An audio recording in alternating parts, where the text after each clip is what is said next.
네, 안녕하십니까.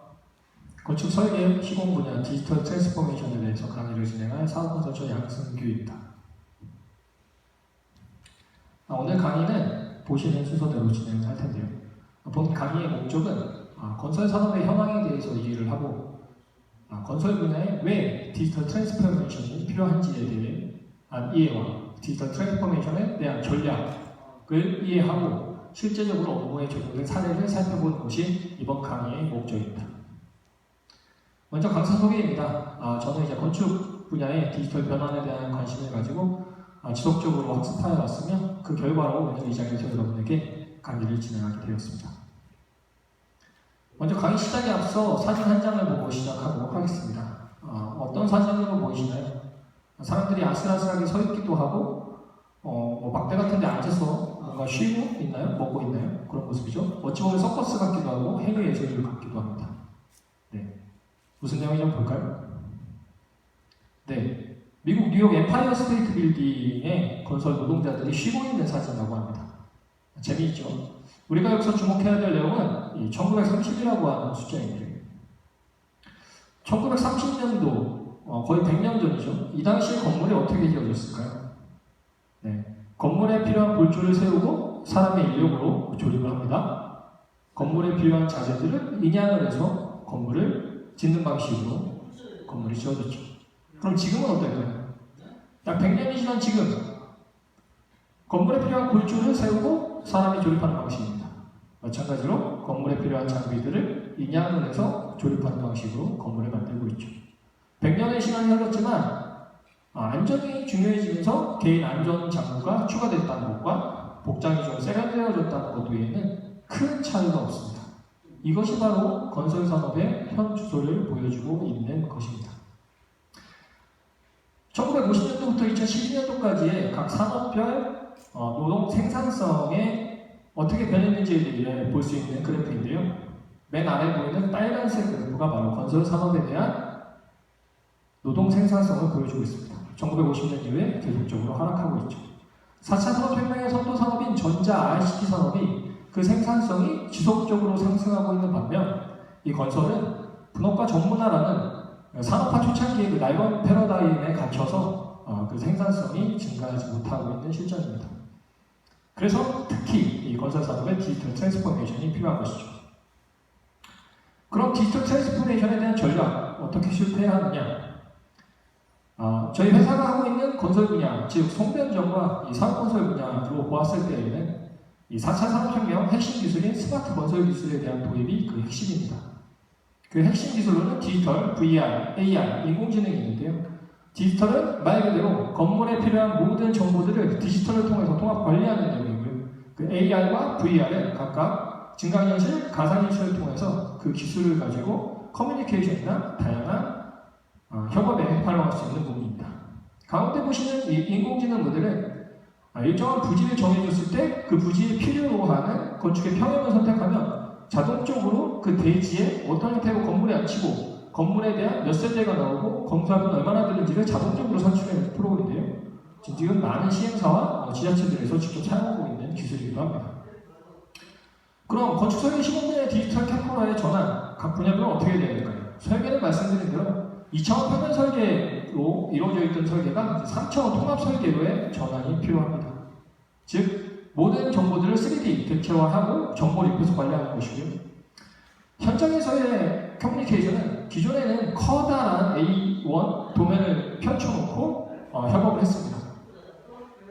그런데 앞서 보셨던 3차원 디지털 모델을 구축해놓으면 각종 ICT 기술을 이용하여서 보시는 것처럼 태블릿을 가지고 현장에서 커뮤니케이션을 할 수 있습니다. 그러면 장점이 뭐냐? 각 설계에 대한 변경, 즉 도면에 대한 변경이 이루어졌을 때 그 리비전의 관리는 한번 출력된 도면은 관리가 어렵습니다. 하지만 디지털 기술을 바탕으로 변환된 내용, 즉 설계 변경에 있는 내용들을 즉각적으로 현장에서 확인할 수 있다는 장점이 있죠. 사무실에서도 마찬가지입니다. 커다란 도면을 놓고 관계자들이 모여서 한꺼번에 회의를 하죠. 그러한 방식이 아니라 커다란 스크린 안에 통합 디지털 모델을 띄워놓고 관계자들이 함께 그 안에 들어온 것처럼 저 부지에 대한 문제점은 무엇입니다 라고 지적하면 모두가 그 건물 안에 아직 지어진 건물은 아니지만 건물을 지어놓고 그 안에 들어간 것처럼 커뮤니케이션을 할 수 있는 것이죠. 그러면 이 좋은 디지털 트랜스포메이션 기술을 어떻게 적용할 것인가? 저희 한전에서 적용했던 사례를 몇 가지 보도록 하겠습니다. 삼성 케이블의 고속 변환소인데요. 오른쪽에 보이시는 이 화면이 용역사에서 만든 이미지입니다. 보기에는 입체 이미지지만 그냥 평면 이미지. 반면에 왼쪽에 보이시는 화면은 그 BIM이라고 하는 3차원 통합 설계를 통해서 구축된 화면입니다. 즉, BIM, 빌딩에 인포메이션이 섞여져 있는 모델이라는 뜻인데요. 왼쪽에 보이시는 화면 중에 벽체를 선택한 모습이 있습니다. 그럼 오른쪽에 이거는 벽체이며 바닥에서 500mm 떨어져 있고 높이는 6200이다. 재질은 무엇이다 라고 하는 정보들까지 포함하고 있죠. 이것이 3차원 통합 설계를 구축할 수 있는 BIM에 대한 기술입니다. 이걸 통해서 어떻게 쓸 수 있을까요? 네, VR 기술에 연결을 했습니다.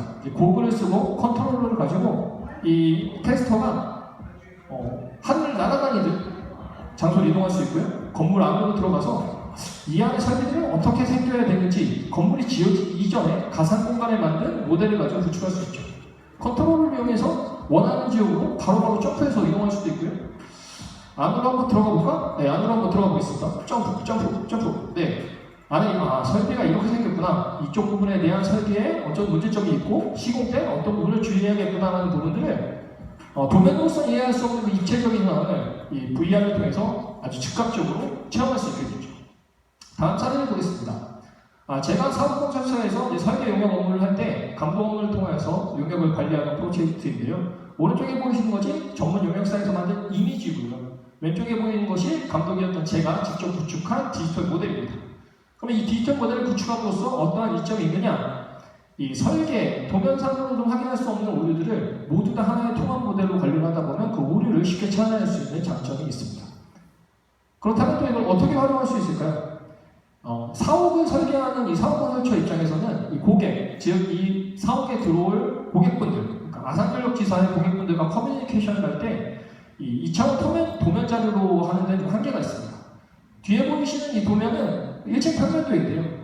건축 전공자가 아닌 경우에는 그 모든 데이터를 다 이해하는 데는 좀 한계가 있습니다. 그것을 BIM 데이터, 즉 3D 디지털 모델 연계해서 앞모양은 이렇게 생겼고 옆모양은 이렇게 생겼구나. 재질은 이런 게 쓰이네. 안에는 어떻게 생겼지? 안에 천장 모양은 이렇게 돼 있고 내부 창과의 조합이 이렇게 돼 있구나 라는 부분을 즉각적으로 간단하게 본인의 핸드폰을 가지고 이렇게 이해할 수 있는 기술입니다. 이것의 전제 조건은 아까 말씀드린 것처럼 3D 통합 설계가 이루어진 다음에 각종 기술에 연계를 해서 많은 커뮤니케이션 도구에 활용할 수 있다는 이점이 있죠. 그럼 이러한 좋은 기술, 디지털 트랜스포메이션으로 나가기 위한 그 첫걸음은 무엇일까요? 저는 교육을 뽑고 싶습니다. 일단 전국에 있는 모든 공사 감독자들이 본인이 맡고 있는 프로젝트를 3차원 디지털 설계를 통해서 시각화할 수 있는 능력과 그 시각화를 통해서 프로젝트를 분석할 수 있는 역량을 확보해야 됩니다. 그럴 때 가장 중요한 것이 교육인데요. 인재개발원의 인문과정, 활용과정을 통해서 디지털 변화의 핵심 기술을 BIM에 대한 교육과정을 개설할 수 있고요. 그 교육과정으로 맞추지 않고 직접 본인이 맡고 있는 현장에서 현장에 PC를 놓고 전문가를 통해서 1대1 트레이닝을 받을 수 있는 현장적인 워크숍을 통해 실제 내 프로젝트를 활용할 수 있는 능력을 확보하는 것입니다. 그렇게 능력을 확보한 사람은 또 전문가가 돼서 사내 인력을 양성하는, 즉 교육을 통해서 전문가가 되고 그 전문가가 다시 교육으로 교육생들을 양성하는 이 선순환 구조가 필요합니다. 결론입니다. 송변정과 사업건설의 건축 설계, 시공 분야의 디지털 트랜스포메이션은 이 4차 산업혁명 대응 환경을 구축하는 데 매우 중요합니다. 스마트 건설 기술을 활용하여서 프로젝트에 들어가는 비용을 절감할 수 있고요. 앞서 말씀드렸던 생산성을 향상시킬 수 있습니다. 사업의 송변용 설비의 전 생애 주기, 즉 설계부터 시공, 운영, 멸실에 필요한 모든 그 생애 주기에 적용하는 효율적인 관리 체계를 구축할 수가 있고요. 전산 디지털 역량 확보로 건설 분야 4차 산업혁명시 레전드할 수 있는 조직을 구축할 수가 있겠습니다. 오늘의 강의는 세 가지 키워드로 마무리를 해보겠습니다. 지금까지 보셨던 건축, 설계, 시공 분야의 디지털 트랜스포메이션, 우리가 추구해야 될 방향이죠. 지금 보여드렸던 많은 기술들, 신기술, 뉴스에만 나오는 것, 우리와는 동떨어진 거 아닙니다. 그 신기술은 이미 우리 가까이 와 있습니다. 그러면 디지털 트랜스포메이션의 기술, 그 시장은 기술에 대한 오픈 마인드, 열린 마음. 우리 회사는 이래서 적용 못해. 아, 저 기술은 어려워. 나와 거리가 멀어. 이렇게 기술에 대해서 멀리 느끼고 배타적으로 먹는 것이 아니라 그 기술에 대한 열린 마음을 가진다면 그것을 시작으로 디지털 트랜스포메이션에 접근하고 그것을 통하여서 회사의 경쟁력을 키울 수 있을 것입니다. 이것으로 건축, 설계, 시공, 디지털 트랜스포메이션에 대한 강의를 마치도록 하겠습니다. 감사합니다.